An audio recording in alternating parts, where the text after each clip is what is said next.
right, folks, Morphy's Games of Chess continues with game number 41. We're in section 4 of the book, The Match versus D. Horvitz. Morphy's first match after his arrival in Paris was with Daniel Horvitz, as was only natural, seeing that Horvitz, a German by birth, had after 7 years spent in England settled down in Paris in 1856 and was undisputed king at the Café de la Régence, succeeding to the great Kazertsky's professorial post there. The match was for the first 7-1 games. All right, so here we go. First match game, Paris, September 1858. So Horvitz was the reigning king for 2 years in Paris. All right, here we go. Horvitz has the white pieces. He starts off with D4, and look at this. Look at the engine trying to jump in there. Come on, you. We got Morphy's moves to look at. All right, I turned off the engine. Make sure here. Okay. So, D4, we already have our first footnote by the old masters here. Here we go. In the book, it says, Horvitz shows himself in this match a two-opening player, always beginning with D4 as white, and always defending with the Philidor as black. Morphy let him have the gambit declined in this game, but fell back on his favorite Dutch defense in his remaining games as black. All right, let's get into it. So now, yes, this, like Shredder played, this would bring about the Queen's Gambit, folks, like this. The knights come out then, okay, and you got your Queen's Gambit. Okay, but what's funny about this is Morphy doesn't play D5. He actually starts with E6. And that would give White the opportunity, if he felt like switching it up, to switching it to, like, you know, an E4 game against the French. A little different. You know, this is now, Black would have to be adopting the French defense. And I guess Morphy wouldn't mind doing that. You know, maybe he wanted Horvitz to play E4 here. So he decides to try it. And then play a French. But either way, it doesn't matter because Horvitz plays C4, and now Morphy plays D5, and you got the Queen Pawn game, the Queen's Gambit declined, okay? So here you go, look at this, the knights come out, and now, okay, the knights come out, and at this stage, all right, folks, the move is Bishop to G5. That's the modern move brought about by Pillsbury long ago. A little after Morphy, the great American champion. Pillsbury he developed this Bishop G5. But Horvitz plays Bishop F4. And this was considered, right here in the notes, it says Morphy considered Horvitz's fourth move the most forcible of all possible at this stage, and indeed gave Horvitz's adoption of it as the reason for his own subsequent recourse to the Dutch defense. It may be remarked that Morphy, by an inferior reply, renders this move stronger than it need be. Okay, best may be pawn takes pawn. Okay, this is what they're recommending now. Pawn takes pawn, and if E3, which is common, getting ready to bring the king bishop and recapture on C4. Well, now Black has D5 available to hop the knight into the center, attacking the bishop, okay? Maybe going, you know, Black could get the two bishops. You put the engine on, let's see right here. You put the engine on, sure. You recapture with the bishop on C4. And, okay, you chop off, you get Black. Okay, look at this. Now, here's what you got. Black has the two bishops, which could become an advantage, right? Yet White has the space advantage. Okay, he has a space advantage. So it's pretty close. All right, here you go. This is what Shredder likes right now at this moment. And if you look at the engine, look at it. It's anybody's game, folks. 0.02, right? Here you go. Attack B4. All right, he's going to jump him in. You're going to castle over here. All right, what are we looking at? 0.01, right? No big deal. Okay, who knows? Who knows where it goes, right? You go after the bishop drops back on this nice diagonal. Okay. Black has the D5 square, perhaps. I don't know, maybe not yet, not right now, but White may get an attack going. He's got more space. All right, so who knows? It's a game, folks, but Black's doing all right. I mean, you know, you can't complain if you're Black. You just did the evaluation 0.01. I don't know. Anybody's game. All right, so there's one idea, right? That's recommended in the book.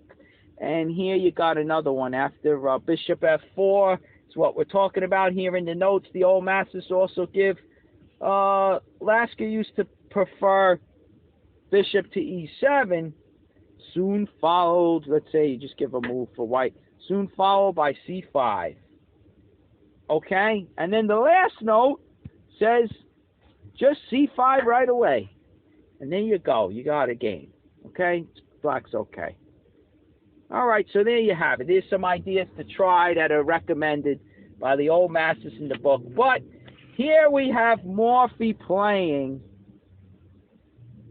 Let's see, after bishop f4, Morphy plays a6.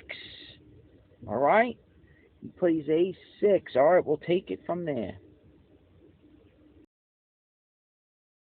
All right, now, you'll see the idea behind this move. Okay, we got Horvitz plays e3. Okay, now we got Morphy playing c5. Now it's like there. Here we go. Here, let me read this note and I'll get into it. Having played a6, Morphy might well have continued here with the moves which Horvitz's leisurely development soon allowed him to make. Pawn takes pawn, then the bishop takes, you hit that guy with b5. See, a6 is to support this pawn push, b5 hitting the bishop. All right, and the bishop, all right, Shredder likes to move it there, and then there you go, boom. You put your bishop on the now b7 square, right?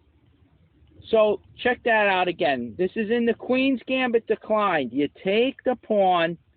When he takes back, you expand on the queen side, and you don't lose time for pushing these pawns or this b5 pawn push because you're hitting the bishop, which already moved. White has to move the bishop again. And there you go. Now you have your nice b7. Look at that. Look at that diagonal for the light square bishop on b7. Look at that. Aiming all the way down at the white king side over there. Nice piece, right? Because if you notice right now, one of the drawbacks is the bishop is blocked by his own e6 pawn on the light squares. But you solve that problem, see? This is what you got to think of. Where are your minor pieces going to go? How's your pawn structure going to relate? You know, how are you going to set up your pawns so that you can utilize your minor pieces to their full effectiveness, right? Their best scope. Okay, if you can do that in the opening, you're going to have a good game at least. If you could get your men out and they have good scope, knight has a good outpost, centralized, right? Like in the other line, we had the knight over here. I'm not saying to do it now, but remember we had the knight on a nice post right on d5, okay, in the center.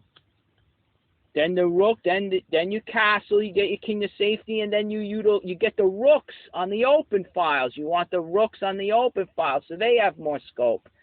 And pretty much, no matter what opening it is, folks, that's basically the general scheme of things, you know. But anyway, okay, let's get into this. Let's get into this game. So this is what they're recommending, right? Now that Morphy has played a6. He might as well go ahead with the idea. But you know why he doesn't, folks? You know why he doesn't? Because he's buying time. Here's what both sides try to do. And this is common theme in the Queen's Gambit. A little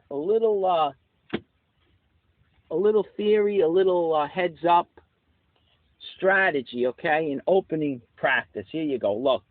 In the Queen's Gambit, what Morphy does here is he plays c5. That's a move that is very common in the, now say he takes, right? Say he takes.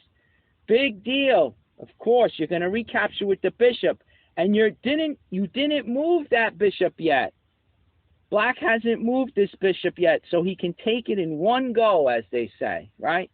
Now look, This is the same idea why Morphy doesn't take the pawn on c4 yet with his pawn. Okay? This is why he doesn't do this. He pushes c5. He's buying time. I'll show you why. What is Harvitz? What does he do? Harvitz, he brings out the knight to f3. Okay? Develops the piece. Good move. Develops the piece. What does Morphy do? He brings the queen knight out. Good thing to do. Develop those pieces, right? It's the opening, folks. Bring out your pieces. All right, now, what does Harvitz do, right? What can he do? Well, he can't castle yet. He's developed 3 of his minor pieces. He's got the bishop, the king bishop yet to be developed, right? But what does he do? He could bring the rook over here anticipating the c-file opening up, but it's not open yet. What did he do? He plays a3. Just like Morphy had played a6, right? Dinky pawn move. All right, but there's a method to this madness, folks, because here we go. Now that Harvitz played a3, Morphy goes ahead and takes the pawn. But you know what he was hoping for, folks? He was hoping, there you go, there's another time-killing move in a sense. It makes sense. Shredder wants to bring the rook here because, like I said, it's anticipating that this c-file usually opens up in the queen's gambit, and you're going to have your rook on the open file before it even opens, right?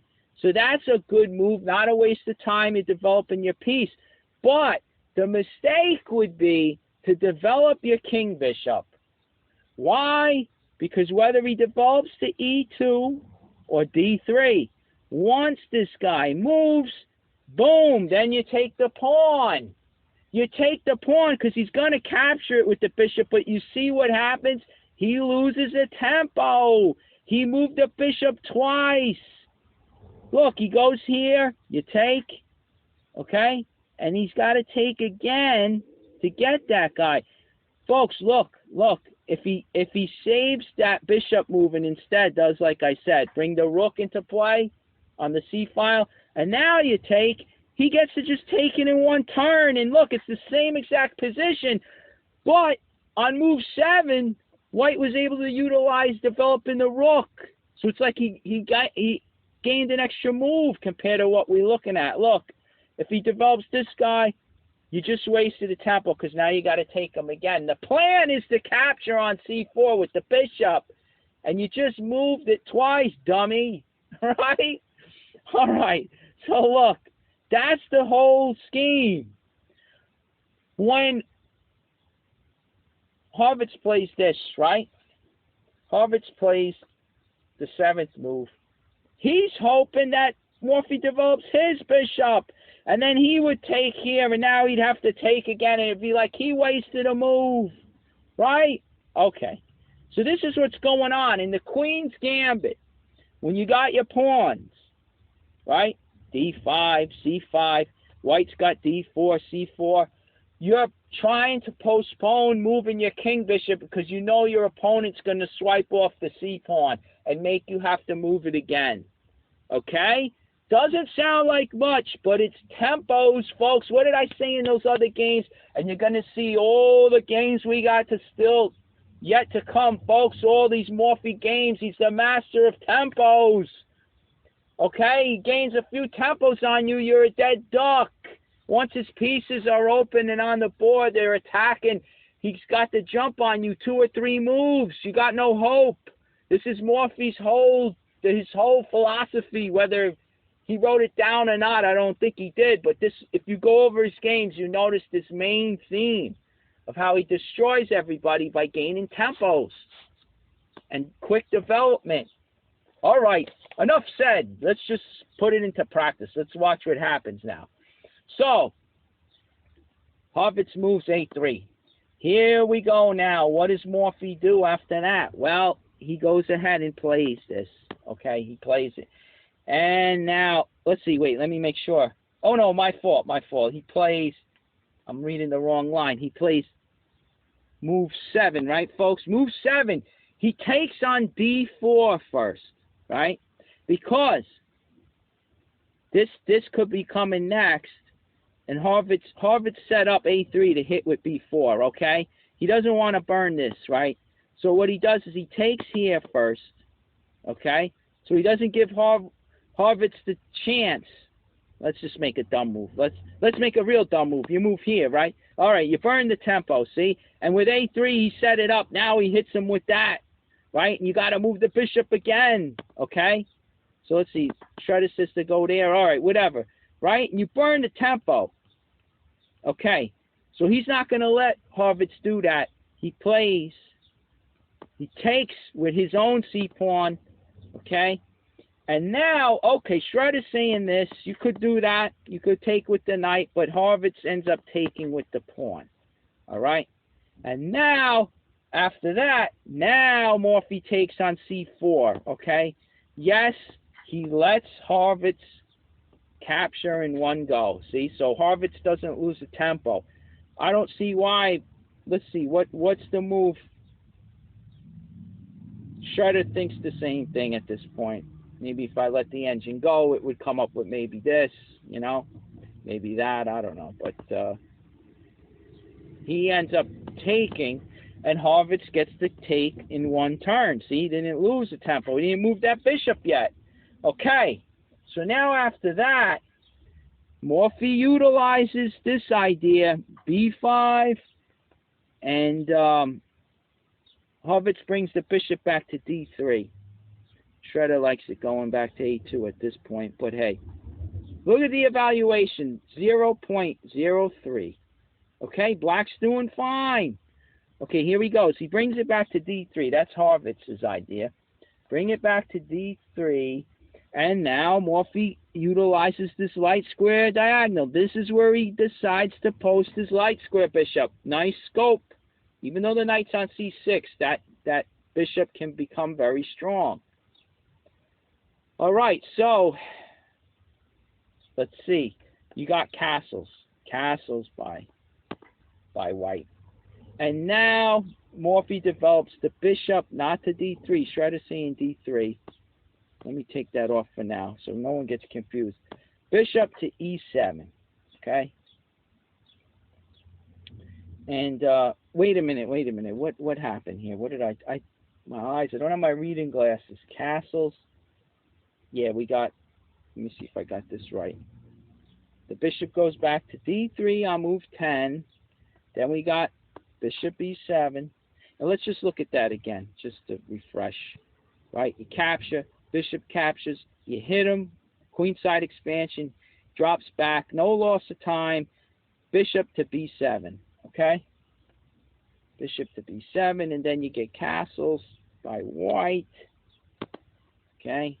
Castles by white, and now the other bishop comes out to e7. And here we go.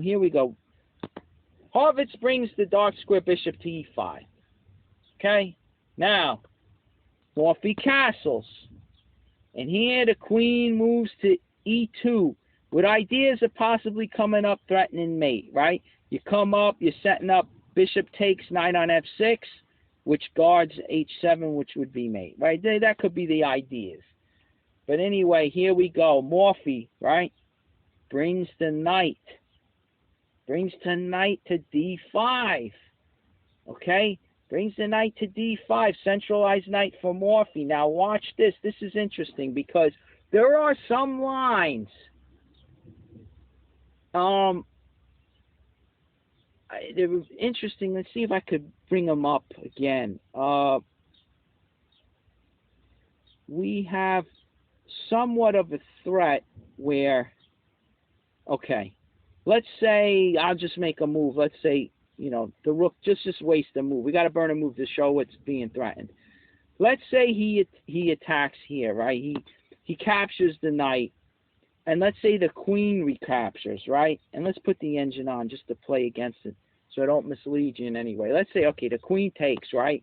Now we take here, okay, pawn takes, and we bust up the king side. Now we're getting rid of that strong bishop on the light squares in order to destroy the white king position. Not so much for an attack, but really, like, look at these ugly pawns, folks. Matter of fact, it's saying he could even win this one. Look at that. Look, this guy's isolated. Whether you win it or not, just look. You got the A3 pawn totally isolated. You have the C pawn, a backward pawn on an open file. There's no other pawns that could help the C3 pawn, right? No pawns on B2 or D2. No one could help him. He's kind of stuck on an open file, too. A rook could come here and beam down the C file. You got the F3 pawn, the F2 pawn, double isolated. You got the H pawn isolated. The pawns are weak all over the place. Weak pawns, okay? Black, look at Black. His pawn's position is much better. But anyway, this is just one idea, right? It could turn into something like that. I would say, let's see what the evaluation is after this. Look, you got evaluation minus, look over here, look, minus 1.72, right? I guess the white queen over here threatening mate on H7. Okay? Is this how you'd want to play it? I don't even know. Would you want, maybe so. Then you get a rook lift, rook coming to F6. Let's see that. Let's see something. This looks like an attack waiting to happen. Why not bring the rook to, there you go. Rook, now not only that, it's threatening to go to H6, and then you got the bishop combined with the rook on the H file beaming down on H2. Look at this. He takes here. Wow, he doesn't even go. Look at this. Look at this. He doesn't even do this, folks. I guess because then you get a check in on F7. Is that it? Yeah, you get the check over here. Okay. Wow, and then this pawn could become dangerous, I guess. And he diverts. Look, he diverts this guy. So he's not, they're both not combining on H2. He diverts this. I didn't even look at this line, folks. It's still, look at the evaluation, -3. So Black is still in the driver's seat. It looks like to me that he's going to get a vicious attack with that king over there. But let's see the line. There was take first. Now, if you take this guy, oh, you could win him, and you're threatening the rook over here, pinning and winning the queen. You are giving up rook and bishop for the queen, but maybe you just leave that dangling in the wind. You capture your bishop. Now you're threatening. Now you're threatening it, right? Now you're threatening this.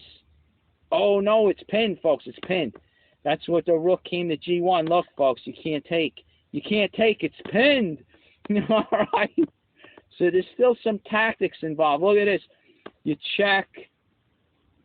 All right, he blocks it. He blocks it with this guy. You bring the other rook up. Look over here. Wow. All right, but anyway, looks like White's still winning, right? All right. Interesting. Whole other game. What did I say? It looks like White's winning. What did I just say? I'm not sure. Looks like Black is winning here, right? He's still up. He's going to capture that pawn on E6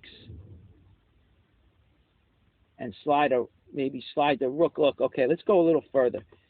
He's going to take with the rook. Okay, take with the rook. All right, now he's coming down trying to. Look at this. Can't come here. He never got to do it because he just takes. See. You destroy the pinning rook. You could take that way, maybe take this way. You could get those pawns isolated. But anyway, now it's I don't know, rook endgame. Forget it. So White was able to weasel his way out. But again, perhaps we didn't play the strongest moves. There's an idea, right? It looked like Black had a better game though. Okay, he had a better game going. But anyway, giving up your light square bishop in order to destroy the white king side. And I was just looking at it in terms of the pawn, the weak pawns all over the place. And it appears like Black does get some attack here with the rook lift. Oh, and you know what? Let's see. The pawn takes.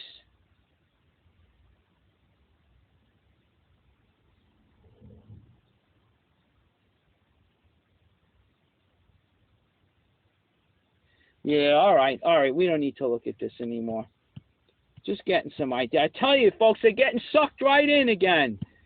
Very interesting. I love this game. All right. So anyway, there's an idea, right? Here's one line that possibly could happen, right? Let's throw the rook. Let's say the rook goes here, right? Just for argument's sake. Okay. Now, when you take here, this is what we just looked at, right? I mean, you could take with the rook, and you still bust up those pawns, and there you go. You go from here. Look at this. To go this way this time. Maybe that's the idea. You win the D pawn, maybe. Is that it? Is that the idea? Yeah, there you go. You take the D pawn. All right. Anyway. Okay, now if he takes with the pawn, right? If he takes with the pawn, mistake, because now he jumps forking, right? Forking the queen and bishop, and now there's 2 on that bishop. He's going to lose that piece, right? We'll get a load of this. You could take, I mean, I was looking at this too. If he takes here, he takes your knight, right? He takes your knight, so you didn't win a piece. The question is, if you take with the knight, right, and then he tries to pin, right, and then look at this, you take again, busting the pawns up. If he takes with the queen, you're able to move your knight out of the way, exposing your queen to this, right? But you're on his queen taking with check, so he doesn't get an in-between rook takes rook check on f8. He's forced because it's check to do there, and then you end up going here. And you see, we end up winning a piece. All right? Crazy, right? So, this is crazy. So, he has to take with the pawn. Once again, busting up the pawns. Okay, and now you attack the queen. All right. He gets his piece back. Maybe you want to keep the queens on the board because if you do the mathematics, right, it's the white king side that's busted. So you keep them on, perhaps. You know, does this make sense? You win the e pawn. All right. So who knows? Different game, right? Maybe you're bringing a rook to the open d file instead of this. I don't know. So anyway, there's another way it could go. Maybe you trade. Maybe you try. I don't know. Would this be, maybe he grabs the D file though now, right? He could grab the D file perhaps. See, he grabs the D file like this because he's doubled up. Always remember, when your opponent can capture and get a rook lift out of it, he's going to double, possibly, good chance he'll double next and take total control of that file. So you want to challenge, and then lo and behold, he brings the other one there. If you trade, well, now he owns it anyway. See that? And okay, this move is to be able to bring your rook to d8, I would think, right? You challenge him, and now you just you end up getting a bishop versus knight endgame with pawns on both sides of the board. So there you go. Now look at this. He jumps in. Looks like he's coming to d6, huh? This could be interesting. Very instructive endgame here to fight this one out with the computer. So anyway, okay. Looks like the knight's going to get a nice post. He's posted well now on e4 because the bishop can't take him out, you know. He's on the light squares. But the bishop has the long range. Maybe looks like the bishop's going to want to come over here like this and attack these guys, you know. They're on dark squares. Okay, so he blocks them out. All right, so look at that. Yeah, take my pawn. I'll take your knight, right? One of those little tricks. All right, so anyway, it's a whole other game. That's an interesting line. Now, think of this, folks. Just think of one thing that I'm going to try to tell you. You're playing the black pieces. You're doing fine. Actually, look at this. I didn't even look at the evaluation. I forgot. Look at this. Okay, he's coming in to go after your a6 pawn. See that? Now, it shows, the evaluation shows down here, folks, negative 3.37. See, I got to admit, I'm not the best at endgames. You know, I'm not a master. So, I'm learning as I go. But now you can see that with the help of the engine, it looks like black has, I was going to say, it's anybody's game. It's knight versus bishop endgame. Hey, looks like black is doing better. Much better here. Now, actually, let's see. Let's look at this. The take. I guess white's going to win that. Black's going to win that c pawn. There's nothing stopping him, right? He can't get there in time if he did the math. See, he's inside the square. Yeah, he gets his queen. Big deal. Goodbye. All right. So at this point, that pawn's dead, and then it's a no-brainer. Once you have the queen side with the kings over, that white king is on g1. You got two queenside pawns versus the one. No way. No way. Goodbye. Bring up your king first. You don't want to blow it. Right? What's going to happen, okay? It doesn't even matter. Look. Let him come up, okay? You get the pawn, right? You get the, let's see. All right, let's do it. Take control of this. Your king centralized. All right, very smart. Okay, I get it. See, like I said, I'm learning. Why push those pawns over there? You got that up the sleeve, right? You got an ace up the sleeve. At any moment, you could push b4 and create your own pass pawn over there. Trade on b4. Okay, because if, for instance, if you go like this, right, he's not going to pass because now you got this guy. He's protected by this one. You got to protect it. At any time, the b pawn could go in, right? And if he trades, the whole idea is at any moment, now the white king's stuck babysitting that pawn, and you go over to the other side, the king side, and you eat him up. And it's all over, you see? So once you can establish with the kings on the king side, if you get an end game where your queen side pawns like this, right, all the way back here, look, all the way back. He goes there, game over, right there, boom, game over. As long as you count, you see, as soon as he gets in this square of this pawn, see that? It's your move as black. As long as you could enter the square, you can catch that pawn. And once you can do that, and you see the white king's too far away, there's nothing he can do. You're going to win that pawn. You're going to have the B and A pawns against the 1A pawn over the white A pawn on A3. Forget it. It's won. There's nothing he can do. All over, right? All right, so I was going to say, you know, you get into this stage of the game. Let's look at it from this point, right? At this point, it's 0.06, right? If you're playing black, you're doing great because you had the black pieces to equalize. It's great. It's usually white who has the edge, and he doesn't have much of anything here. So for black, you're doing great, okay? Hopefully you get white the next round and you get a win. You understand? A draw with the black pieces is good.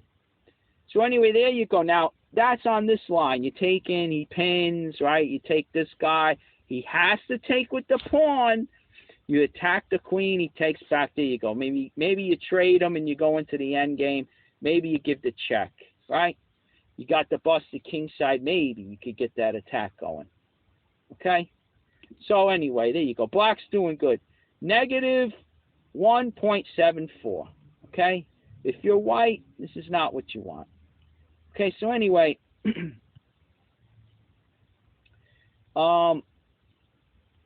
that's not even what they say. Look at Shredder. He goes for this. He says, don't take the bishop, take the pawn. He takes, right? And now you bring the bishop here, attack that queen, okay? Tempo on the queen. Queen moves back here, I guess, and look at that. All right, now remember, this was the move we made rook to c1, so it's not really in the position yet. I had to show you what the threat was. But there you go. It's an easy move. Let's go all the way back, right? Look. Castles. Bishop e7. Castles. There you go. There you go. Right? Here we go. This is where we went into. We said, it's a sensible move. Rook to c1. You could see your opponent making that move. Develop the rook to the open c file. Okay? And look at what happens, okay? You take. Now, taking with the pawn's a mistake. Because then you get that, and it opens up everything we looked at, okay? You attack the queen, and boom, you just won the exchange. See that? So there's another possible line, okay? So you're up the exchange now. As a matter of fact, let me see something. 3, 5. Yeah, you're up a pawn in the exchange. All right, there you go, right? The evaluation, you take, let's see, what is he saying? To go here? All right, you trade.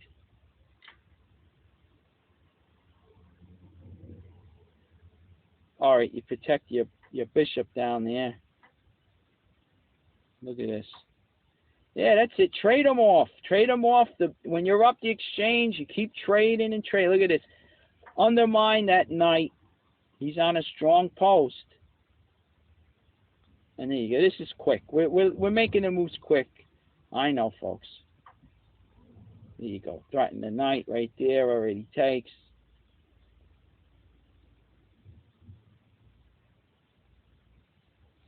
Going to try to take on e6. All right, so it's another game. Look at the evaluation.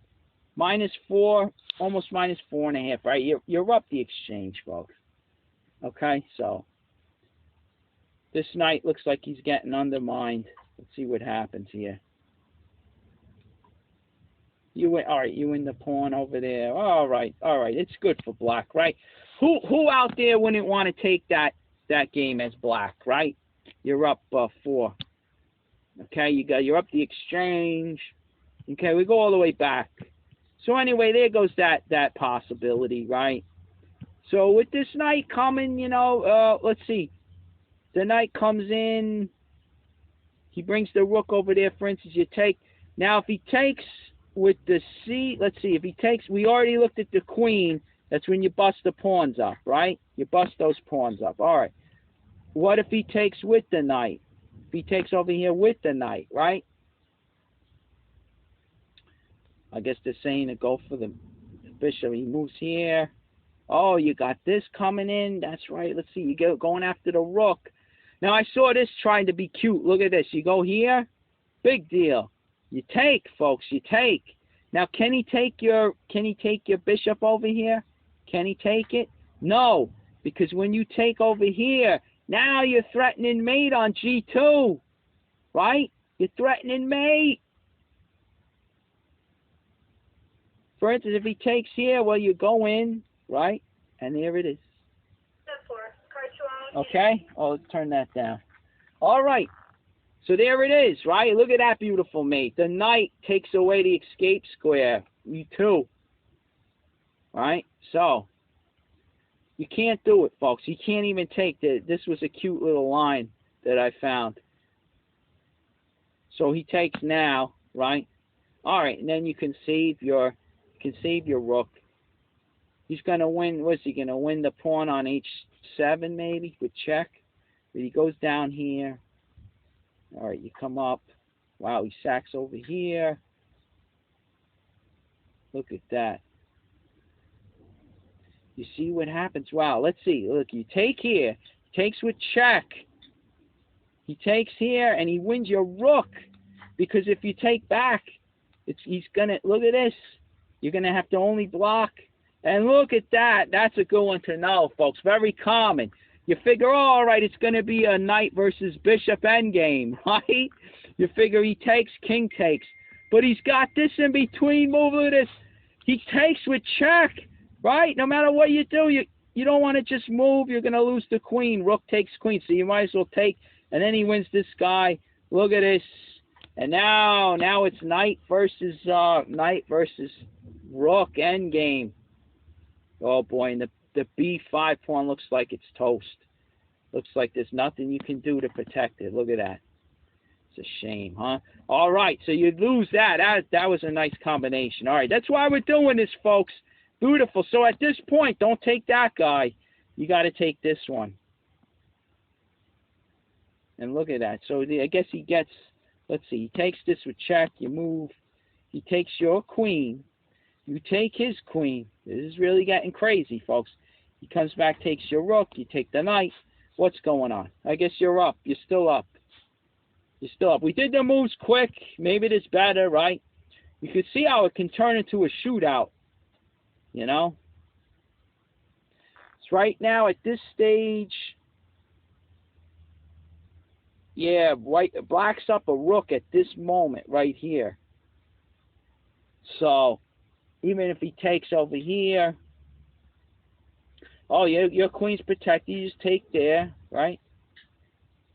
Okay, and there you go. You're still up a piece, right? So this one, you take check. He's going to go in for it. He takes there. You got to take the queen, right? He took yours. All right, he wants to grab. He gets this guy to safety, and he takes a rook off the board, but you get the knight now, see? Maybe, just maybe. Let's see. Yeah, you can't even, you don't do this with check in between move because then he takes your bishop anyway, right? You can't even grab a pawn for that knight. You got to take, save your piece, the bishop, get the rook. So I guess that's the best you can do, and you're still down. You're still down a piece. All right. So you see how crazy it could get. These are just some lines I uncovered I thought were interesting. Okay, and what I'm leading this to, leading up to, is that after this knight comes to the center, a lot of it involves knight takes bishop on e5, right? So here, Horvitz pulls the bishop back to g3. So I gave you some examples. Maybe that's why, because of all the possibilities, looks like black can get into this game, get a better edge, So anyway, all right, Horvitz, whether he saw that stuff or some of it, maybe it's just instincts. He wants to hold the bishops. He doesn't want to just give black the bishop pair. So anyway, who knows, right? He pulls it back to g3. Okay, now here you got Morphy with king to h8.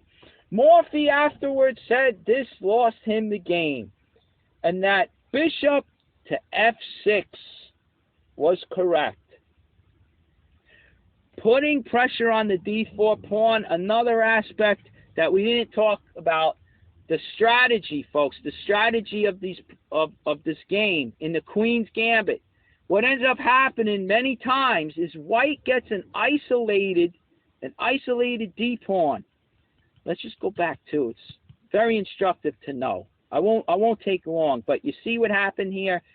Morphy took, pawn takes back. Now Morphy chops off the c pawn. All right, white didn't lose the tempo because he hasn't moved the king bishop yet. So he gets the capture in one go. Then you hit him and you develop your queen bishop. But you see what happened? The pawn on d4 is isolated. No pawns on the c or e files to help protect that guy. So the square d5 is an outpost. Okay, the square d5 is an outpost, which is a beautiful place for that knight, and that's where Morphy puts it, right? Here we go, knight to d5, right there. See that? You control the square in front of the d pawn. You keep that pawn isolated. Possibly somewhere down the line, you can win that pawn and go into the end game up a pawn, which could be the game, all right? So there's a possibility that black has the better end game, okay? So why does white take on that pawn, that isolated pawn, as a weakness? Well, what does white get for it is what I'm saying. He gets a space advantage, and he can get, with his pieces and the space advantage, he goes for the attack. So he's not looking towards the end game. He's looking for the knockout. He's looking for, so this is the seesaw battle, the yin and yang of chess, right? You take on a weakness, but you get some pluses for it, and you got to try to utilize your advantages, your key things in your position. You got to make the most of them, okay? Black's looking to trade down. Black's looking for the end game, possibly win that weak d-pawn. White's using his space advantage and going for the king, okay? Going to try to get an attack. Maybe sack a few pieces and win the game with a nice combination, mating attack, right? So these are the ideas anyway. So at this point, here we go. You got, what did we get up to? Morphy's bishop to f6. This guy was something else. Look at this. Before positional chess was even developed, folks, Morphy says that bishop to f6 was correct. Now, you don't even have to look at a million lines to prove it. folks, strategic.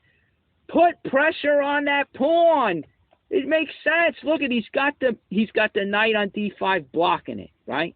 He's got a bishop now on f6 attacking d5. He's got the knight on c6 attacking, the d4 pawn, the white d4 pawn, the bishop on f6, the knight on c6. They're putting pressure on it. It's on the open file.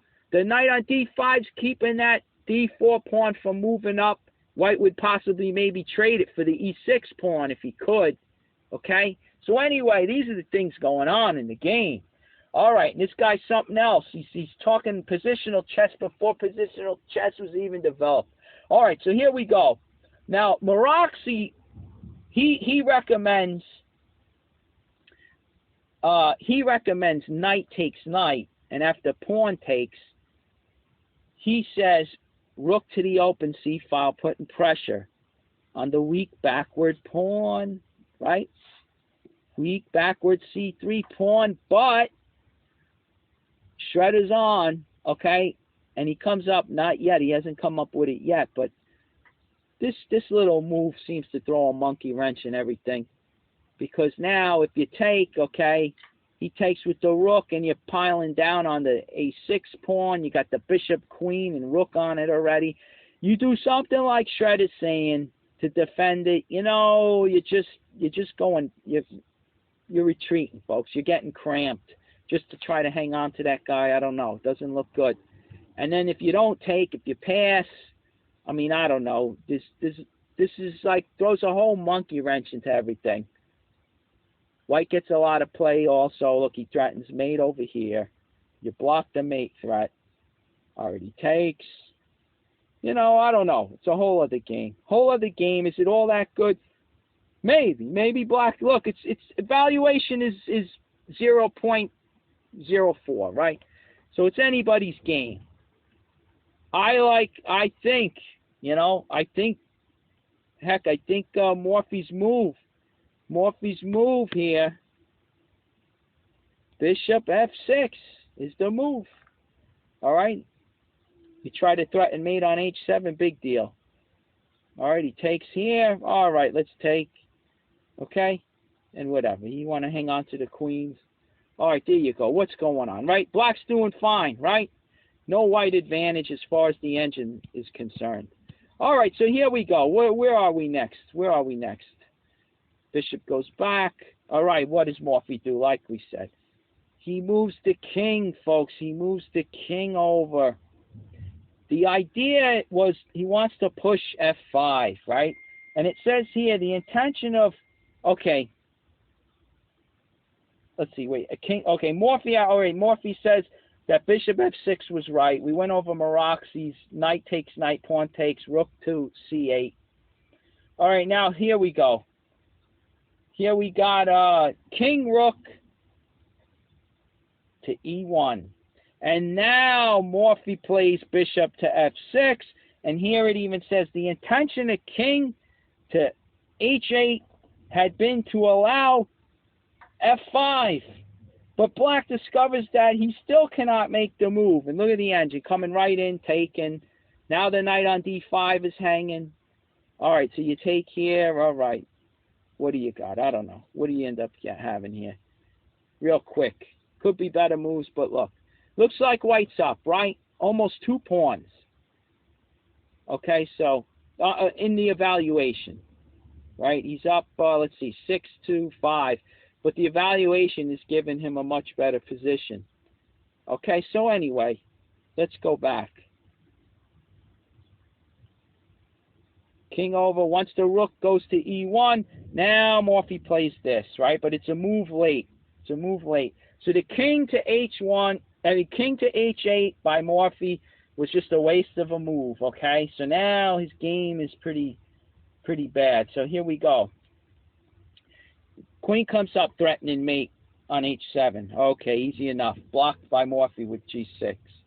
All right, pawn takes. Knight takes. Knight takes knight. King takes. Queen takes. Oh my God. What am I saying, folks? Knight takes knight. Queen takes knight. Queen takes queen.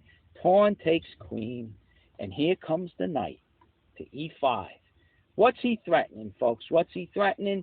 Well, Morphy moves the queen rook over here to stop this fork. See that, folks? Let's play an insignificant move. Let's play this. Let's just play this, right? Here it is. Boom. He comes in.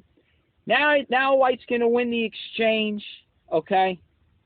I guess he'd lose this pawn, but he'd win the exchange, right?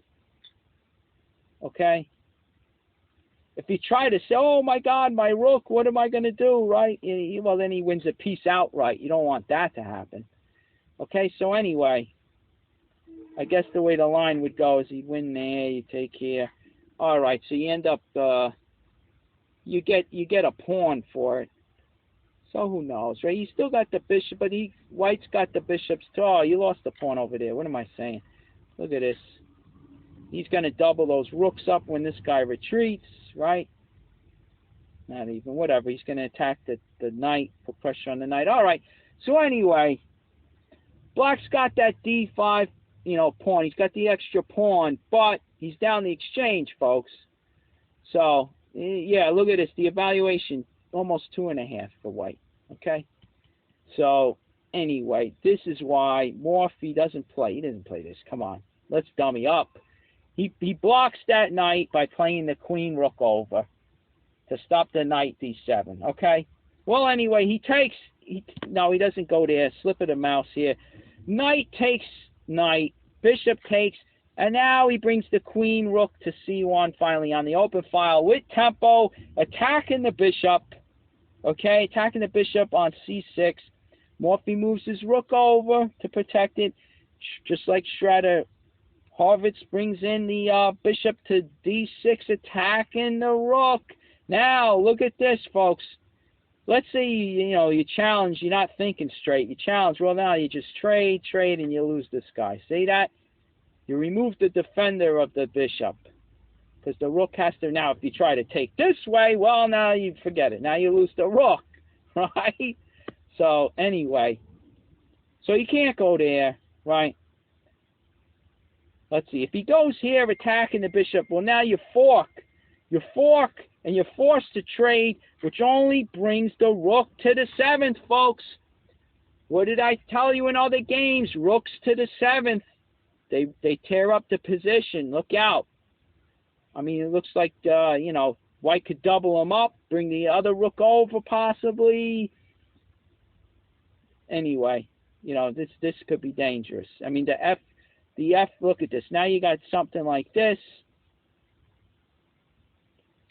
The other rook comes in down here, I guess. That's what it's saying anyway. All right, so, I mean, look at the pieces. You got Black on the defensive. And a very key in many of these lines, I want to point out, the d5 pawn blocks Black's bishop. He's got a bad bishop, folks. We talked about it in other games. Black bishop is bad, a bad bishop. His own pawn in the center blocks his scope. Okay? Look at White's. Look at White's.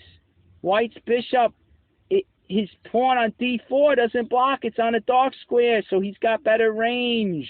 You understand? Doesn't seem like much, folks, but let me tell you, that could be all the difference. Now, let's go to, the rook's attacked. So he can't really go here. He can't go there. This is a total blunder. But here you go. The only square, rook to g8. Okay, move number 22. You got rook to g8. And now you got the bishop coming up here, right? All right. King up by Morphy, defending the bishop on f6. Here's a note, folks. If bishop takes bishop, rook takes bishop, by no means left the game quite even, as some of the early annotators claimed. White would have a decided advantage. Okay, now, let's see what's going on, right? You double them up, okay? At this stage, I mean, you got the rooks on an open file doubled, folks, right? Okay, you bring the bishop back here. Expand. Here comes the king, I guess, will come into the position for white. All right, to the 7th rank. All right. You come here, you're going to force the trade, I guess.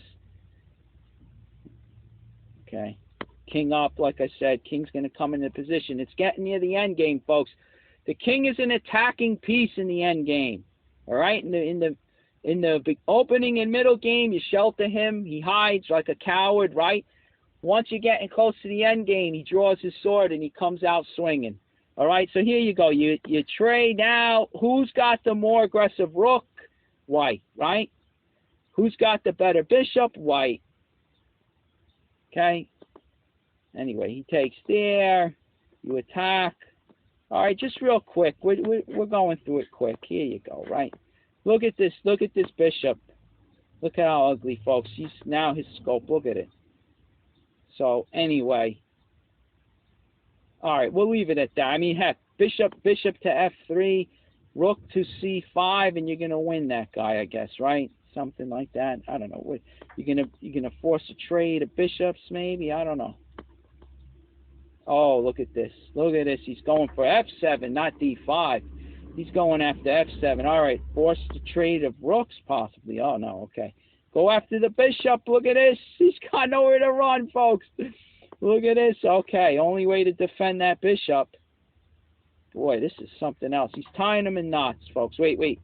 See, they had a better move, I guess. King up. Getting ready. Getting ready for the end game. He's getting his king centralized. All right, save this pawn. Here we go. I don't know. What else, right? Who knows how it could turn out? I'll tell you, it's close in terms of the evaluation, but look at that black bishop. Oh boy, he's not really even in the game. Okay, so you know, if white was to play something like this to attempt to trade, why would you trade? Right? You're the one with the good bishop. Now it's a rook and pawn end game, and black, you know, he's back in it. He's back in it. So you wouldn't want to trade your bishops. You wouldn't want to trade the bishops. All right, he's going down there. We're doing it quick, folks. I know. But anyway, okay. So there's some possibilities. But anyway, okay. You need technique. You need endgame technique, I guess. This is where the masters and grandmasters shine. Okay, Shredder shines here. You learn a lot going over these positions. All right. So anyway, this is what they talked about. And I know we went kind of deep into it. It could go many ways, but the key features: if you trade on e5, white can control the open e file, and he's got the better bishop. All right. Those are the key features. See, white doubles up. He ends up getting on the 7th rank, folks, with his rook. Right. That's what you want. You want to get it to penetrate into the enemy position. But all right, Morphy knows better. He doesn't trade. He brings the king up to g7 to defend his bishop. All right, here we go. Expansion. The king's getting ready to come out swinging. All right, here he comes. f2, right? All right, here's a move by Morphy. h6. King up. He's getting ready. He's getting in the center. Ready to fight. Here comes a trade. Now Horvitz has the open C file. But Morphy challenges. Okay? He challenges. Well, he doesn't trade. He comes up, folks. He comes up. Okay? He comes up to C5. Now, if he was to take, folks, that's a big mistake.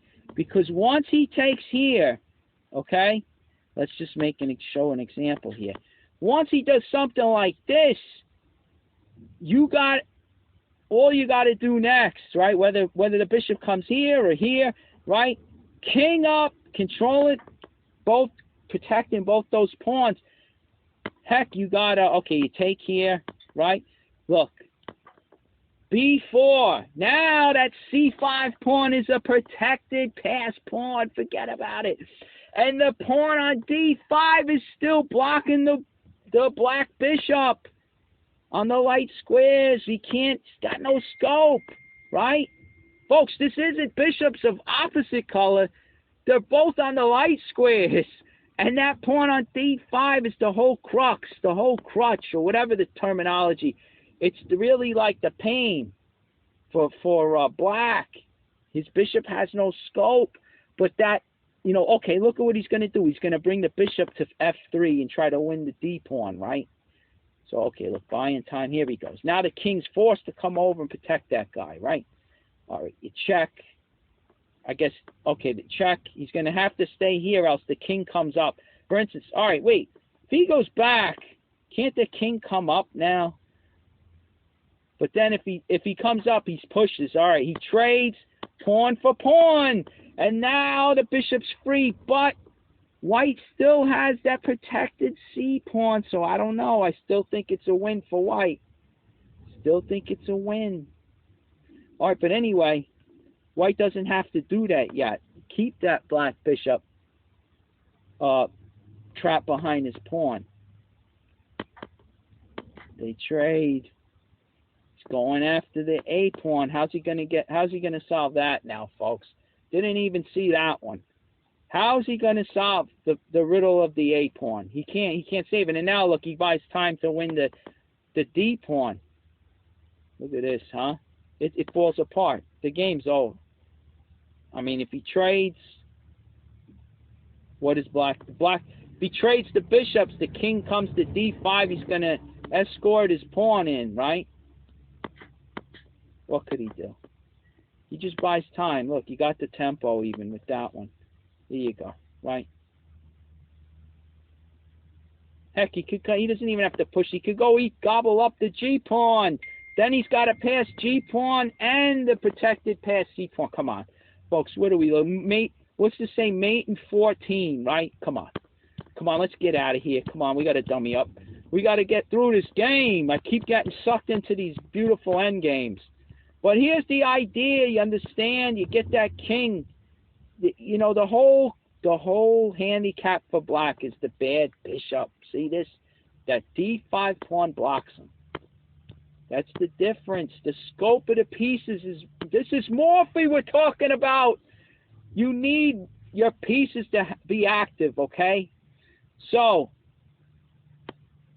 after rook to c5, good move by Horvitz, okay? That was move 28. 28. Okay. Morphy does like Shredder's suggesting here. And here we go. He takes back with the F pawn. All right, so there you go. Now you get, okay. Let's see. Takes back with that. This is move 29. All right, just like Shredder, he brings in, he protects his D5 pawn. Okay, the rook was threatening to take it, I guess, right? Threatening to take. All right, so he moves right in. All right, still bad bishop though. He's blocked in. No scope. All right. He's just like a big pawn now, folks. You see it? He's just like a pawn. All right. If black exchanges rooks, let's see what it says here at this point. If black exchanges rooks, this is a note by the old masters. Okay? White's king to d4, right? Whatever the move is. Okay, let's just say even something like this. King to d4 decides the game. All right, just like what we looked at before. We got this coming in. You got a protected c pawn, right? We looked at it. We looked at similar. All right, so here we go. We're not going to do that. So he trades here. The f pawn takes back, and then he slides the bishop into e6, protecting d5. It says now follows an interesting piece of endgame play. Okay, so at this point, Horvitz starts chipping away at Morphy. First, he breaks up these queenside pawns over here. There you go. Oh, look at that. Shredder jumping in. All right, let me enter the moves myself. Shredder, here we go. So Morphy actually does the same move. He takes pawn, and here you got Horvitz taking on a6. So they traded pawns, and now he's attacking Morphy's rook. Okay, the rook moves to attack the b2 pawn, the white pawn. And here we go, Harvard's nice move. Defending, offering a trade. Come on, let's trade him down. If Morphy was to do so, there you go. The A-pawn, the black A-pawn is now a dead duck, right? No way to defend. How could this guy, he can't get over there, folks. That's illegal. All right? You can't do anything. So Morphy doesn't trade. He's forced to back off. So he moves over here to defend the pawn. He stays on his D pawn, I guess, to secure that. And now you got, here we go. They just give a little footnote. This would have been better. It would have saved him a move because that's where Morphy ends up putting his rook anyway. All right, so he moves here first only to go back. So he likely wastes a move. All right, here we go. We got Horvitz brings the rook up. And Morphy now attacks, tries to put pressure on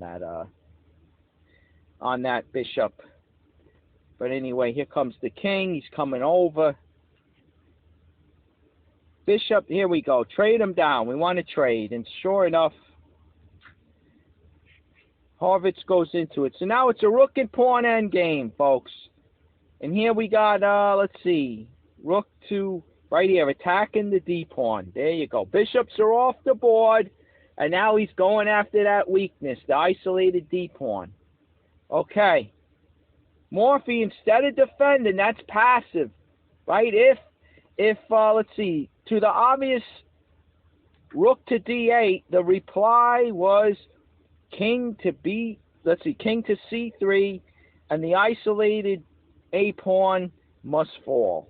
Okay, so he'll lose that pawn, and then the B pawn becomes an outside pass pawn, and white wins. Okay, that's by the old masters in the footnotes. So what ends up happening after Horvitz attacks that D pawn, Morphy leaves it, and he goes over here and he's ready to push the A pawn. Okay, so Horvitz wins his prize, and here you go. Morphy trades these off. He tries to simplify the position, get these pawns off of here. So they trade. Morphy takes back. Okay, so now Horvitz has a passed D pawn. Okay, he's up a pawn, and it's a pass pawn on the D file. Okay, so now we have the move. Very important right here. Morphy's threatening a check. Just to show you, do something stupid. Make sure I'm correct here. Let's get the engine on. Oh, okay, he could attack. He could attack it this way.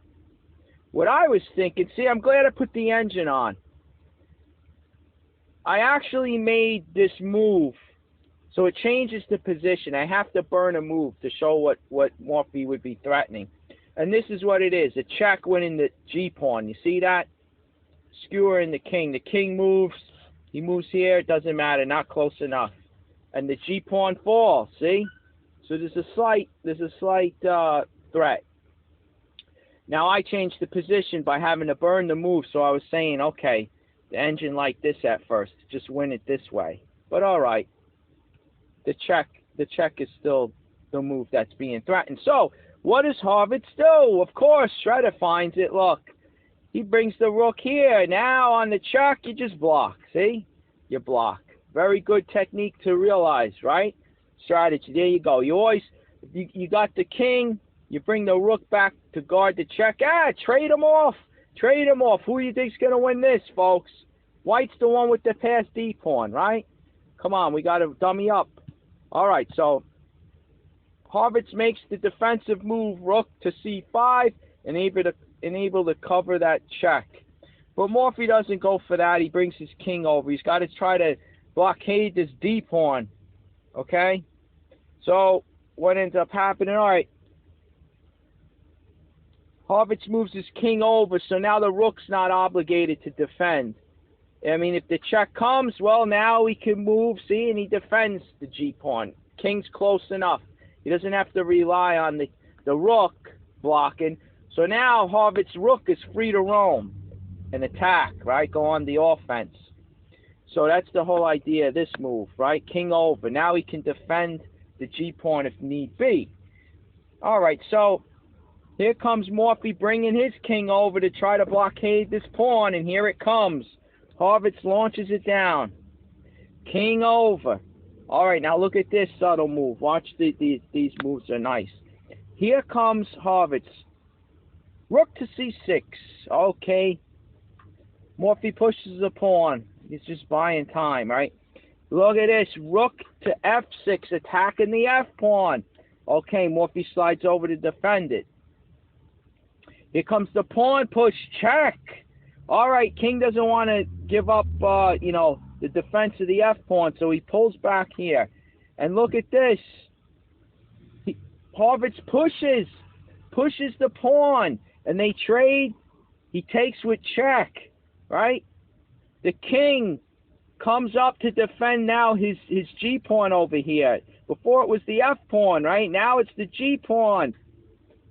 Harvard's is threatening to take. Rook takes g6, right? So he comes up. And he's attacking the rook on e6, right? And get a load of this move. Pawn up. Did you see that? Pawn up, folks. If he takes, you queen it. You go in and queen, right? And it's an easy endgame win. Queen versus rook. Come on. It's all over. Okay? So, he can't take it. He can't take, after Harvard's pushes, d7, he can't take the rook. He's got to bring the king can't get over. The rook's blocking him out. Only move on the board, rook to a8 to stop that queening pawn. Okay, look at this. So now he moves over to push it, to lend support. He'll push it, right? So what does Morphy do? He's got to defend the d8 square, and he attacks the rook at the same time. Okay, fine. But now he drops the g pawn. All right, king takes the d pawn. Harvard goes for the h pawn now. Look at this. Morphy defends. Here comes the king, right? They're gonna join and beat up that h pawn and capture it. Here comes the black king. Harvard is one move away. Look at this move now.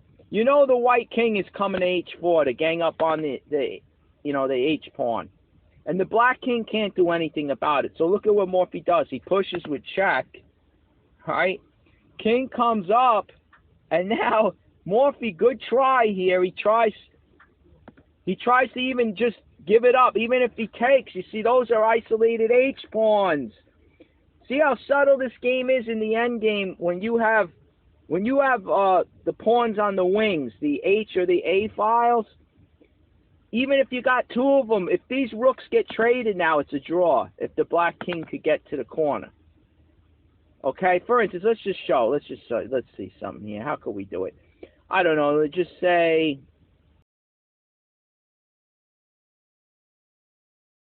What we'll do here, folks, what we'll do is we'll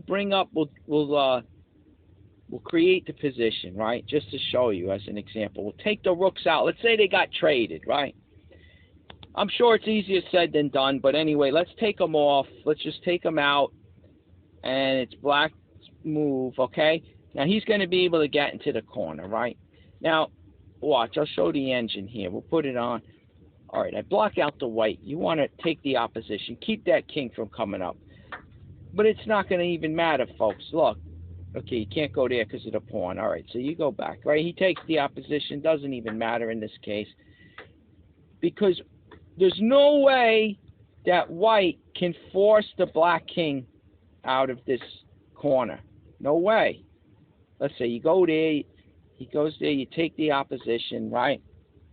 And the main thing, opposition doesn't really matter much here. You just want to stay on the, if you're black, you want to stay on the H8 square. You don't want to ever leave it. Okay? The defense of the queening square, right? For these pawns. So now what does white do? He can't do anything. If he moves here, look, you attack the pawn. He has to defend. You stay here. He comes up. You take the opposition. What does he do? He goes there. You go in circles, right?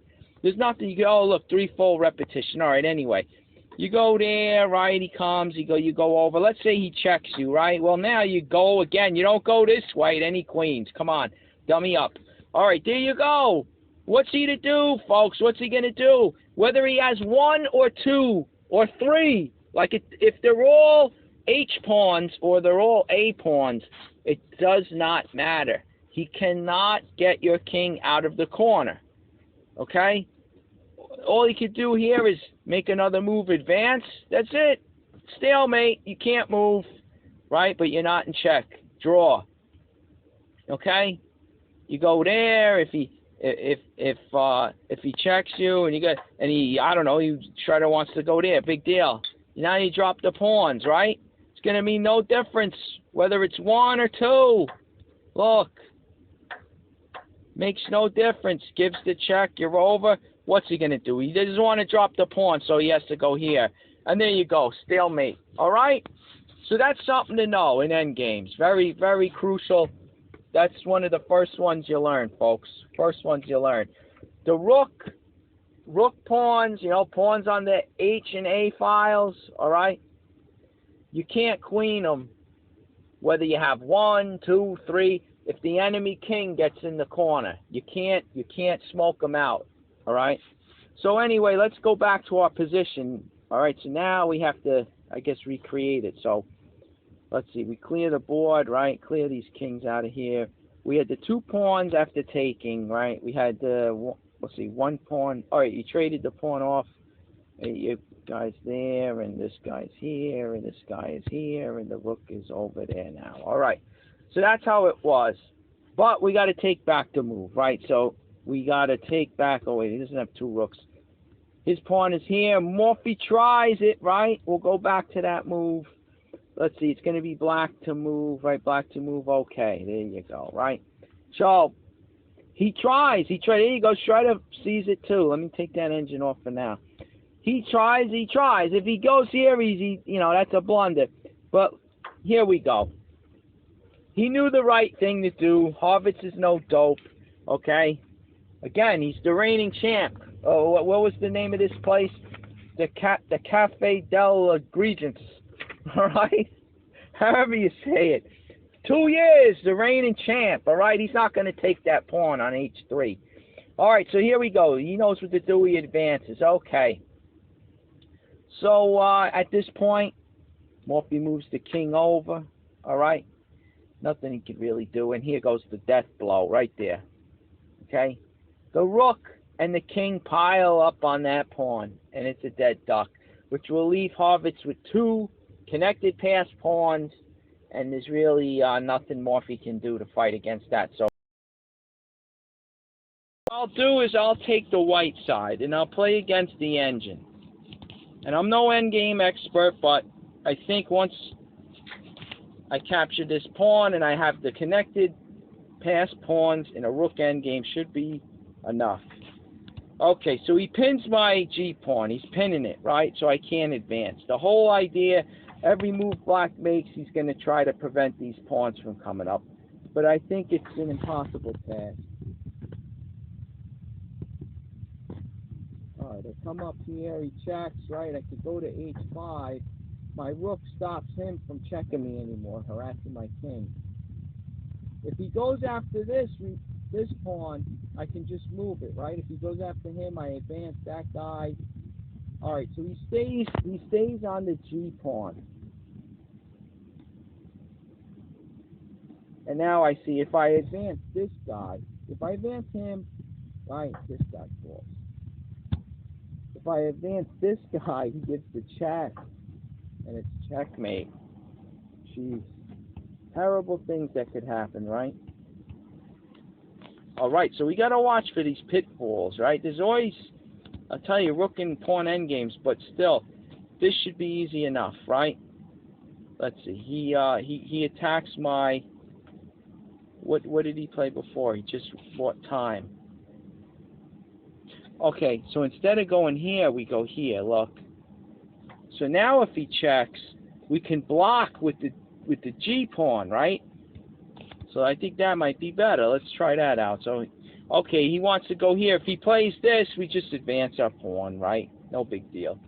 So he's going to try to keep my rook from checking.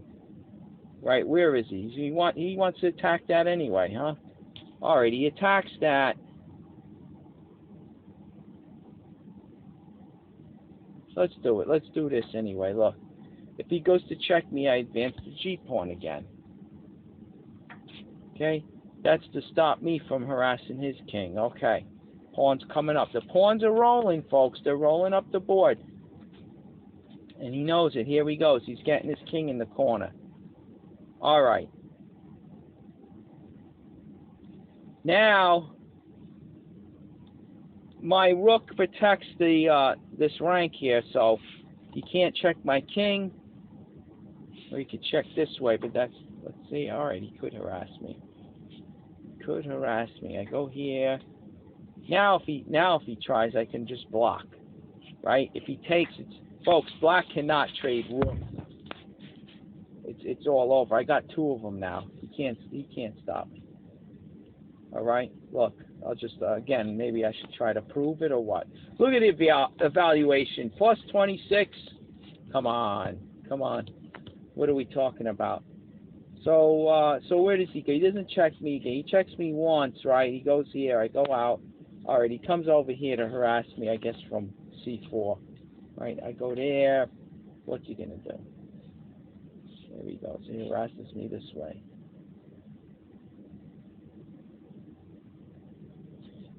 Why not go here, right? Why not? Why bring the king back? Come on.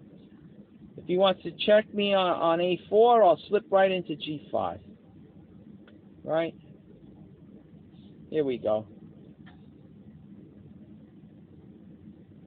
All right, make some room for my king. If he checks me on A4, I'll come up to F5. All right, he's going to do it this way now. Let's see if I block. He takes. Look, if he takes, I could take with the king, right? All right, so he doesn't give me the check at this point.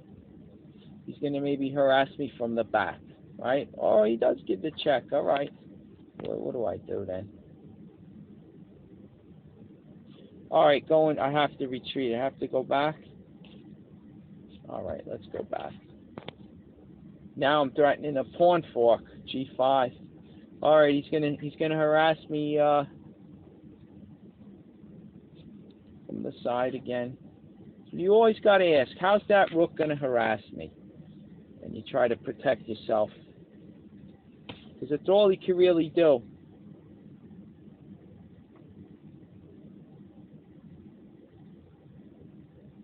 That's what he wants. Wants to bring the king. All right, here comes the.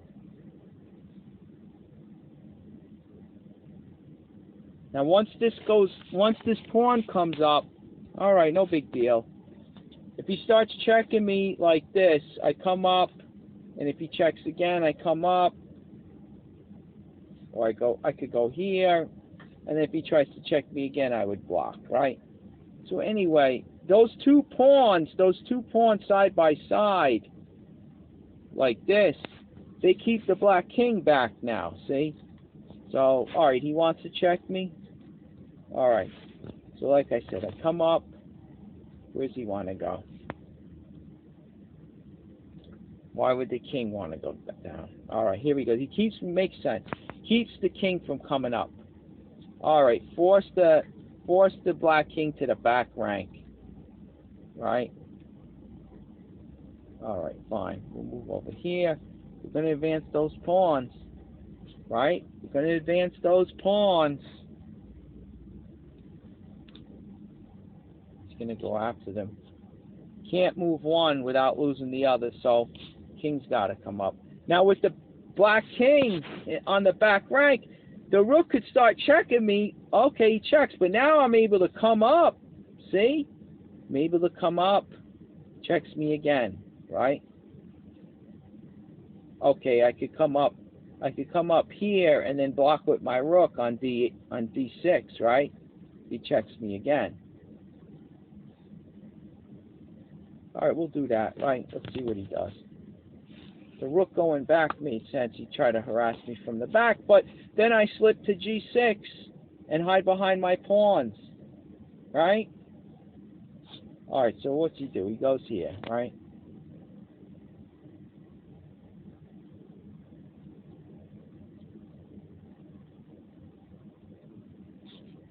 let me see something. Wait a minute. If I go here, you might have asked the question. I didn't touch on it. But he could take your pawn. No, folks, he can't. Because if I go here, I'm attacking the rook, and I'm setting up a back. Look, he moves the rook to safety wherever he wants to go. It's checkmate.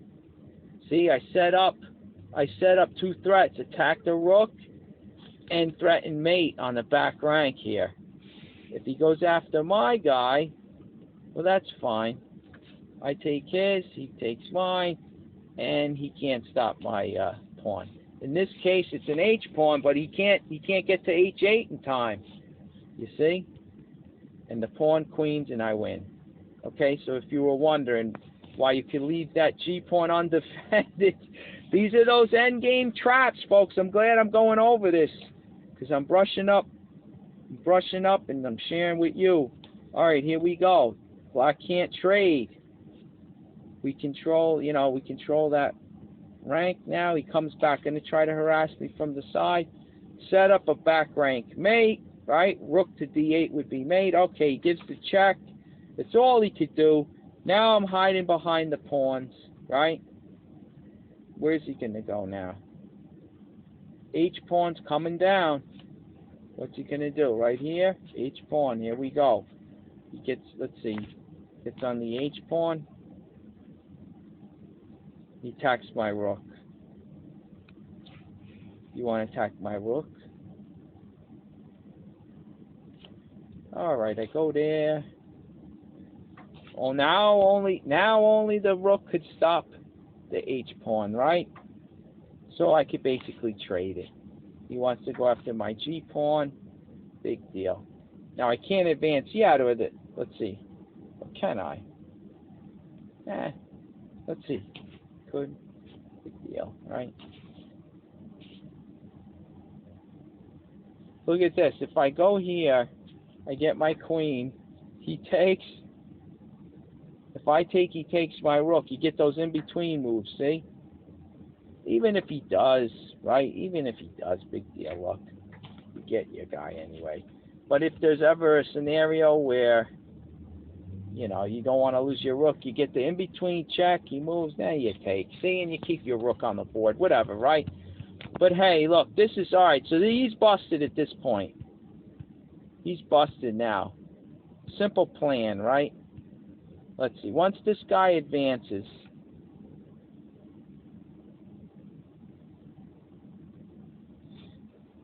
last time he came up at my rook. So now he's figuring to come here.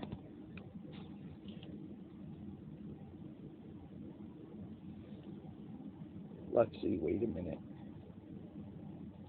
If I advance, he plays rook e6. Rook e6. This would be stalemate, folks. You see that? Stalemate. He can't move. Pawn takes away G8. You got to watch those. So I guess the idea, the engine even went in for it. It's still saying to do it, so I guess it wins, right? Because when he plays that kamikaze rook, you let him take, and now you get your queen, right? And he goes here, right? And, okay, you check. And it's basically, you're going to, look, you do this, right? You get him out of there. Make it simple. Make it simple.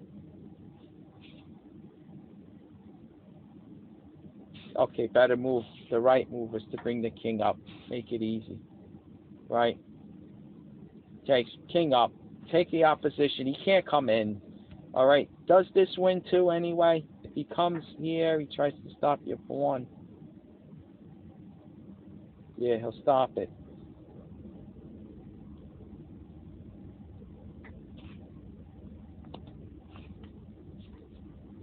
You keep the opposition. If he goes here, you go there.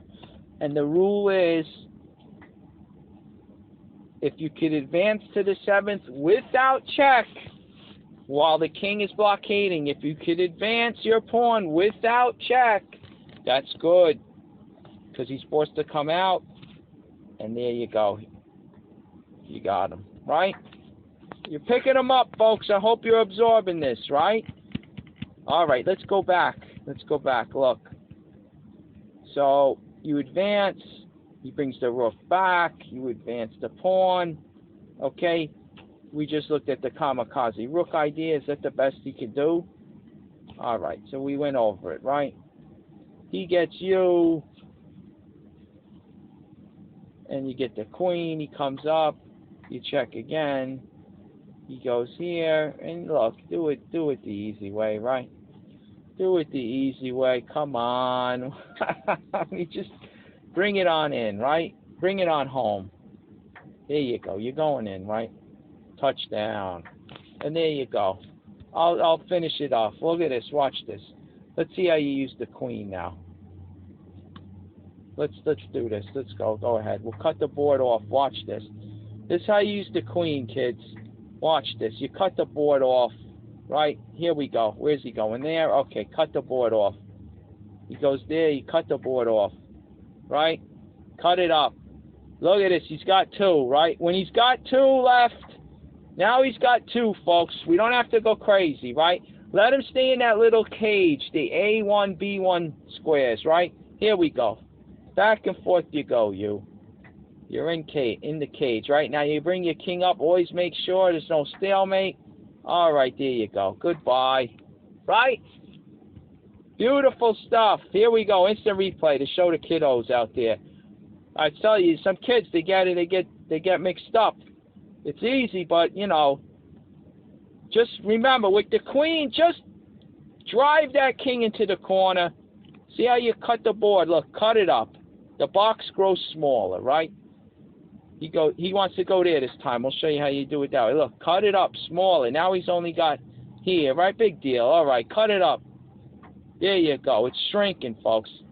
The best move would be there, right? If he goes there, now you just crunch him in there. Now he's only got the, let's see, right there. We got the same little cage. There you go. Right? Same little cage. B1A1, right? There you go. Boom. All right. So there you have it, right? So we go all the way back, folks. That's why Morphy, you know, he knew not to waste time. He'll get him the next game, right? Tomorrow's another day. All right, so we'll see how it goes. We got Morphy dropping game one, right, of the match with Harvitz. Okay, we'll see how he does in game two. Stay tuned.